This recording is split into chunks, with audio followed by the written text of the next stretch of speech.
να βγάλει. Πάμε κοριά. Έλα, καλώς τα παιδιά. Bye. Είναι Κυριακή του Πάσχα 2025 και ενώ οι πιο πολλοί γυρνάνε το αρνί, εμείς είπαμε να βγούμε έξω και να απολαύσουμε αυτή την υπέροχη μέρα με τις μηχανές μας, να κάνουμε μια μικρή εξόρμηση και κάπου εκεί μια ιδέα γεννήθηκε. Είμαστε εδώ στην Καντανό. Πάμε το πρώτο βιντεάκι και το biker, πώς το πάμε? Riderhood. Γεννήθηκε εδώ τώρα η ιδέα. Γεννήθηκε και μεταλλάχθηκε από Two Riders Community. Έγινε Rider Community. Λοιπόν, περιμένουμε εδώ πέρα την άφηξη για τις καινούριες μηχανές για να κάνουμε edit τα πρώτα μας βίντεο. Πρώτη βόλτα. Αντώνης, πρώτη βόλτα με ADV, πώς φαίνεται? Πάρα πολύ ωραίο. Είμαστε σε 400 χιλιόμετρα. Μέχρι να στηρώσω πέρασε ένα δίμηνο. Το βλέπω εγώ. Μέχρι το δικό μου. Μετά τα χιλιόμετρα πηγαίνουν παρακαλαπίνονται. Αέρα. Λοιπόν, κρατάμε τώρα αρχείο για την επόμενη βόλτα. Μόνο γαλακτομπούρεκο, μουνιά. Ήτανε γαλακτομπούρεκο. Είναι οι βόλτες με θερμίδες, έτσι. Είμαστε Όχι, θα παίρνουμε φιστίκα την άλλη Ποτέ φορά. φαγωμένοι στον δρόμο.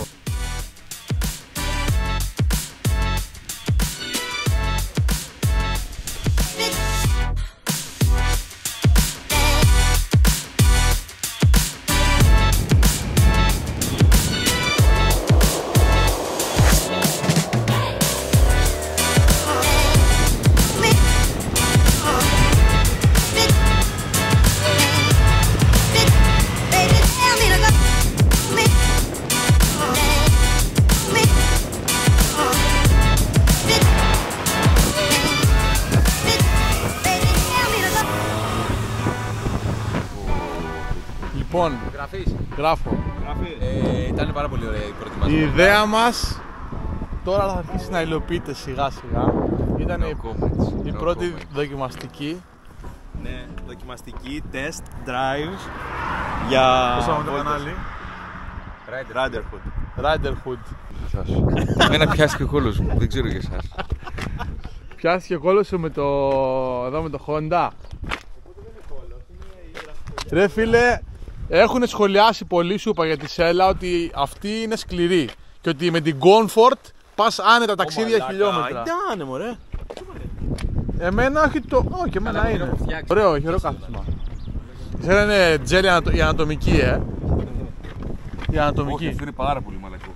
Είναι να το θες ρε φίλε. Και έχω βάλει και πλάτη εδώ πίσω για να κουμπάω. Λοιπόν, αυτά τα λέμε στο επόμενο ταξίδι. Αυτό είναι πάρα πολύ μαλακό. Ετοιμάζονται εκδρομές τον Ιούνιο και θα έχουμε surprise εκδρομές. Ρε παιδιά, όμως Concept. βλέπεις ότι εδώ είναι αλλιώς, είναι σαν σέλα λόγου.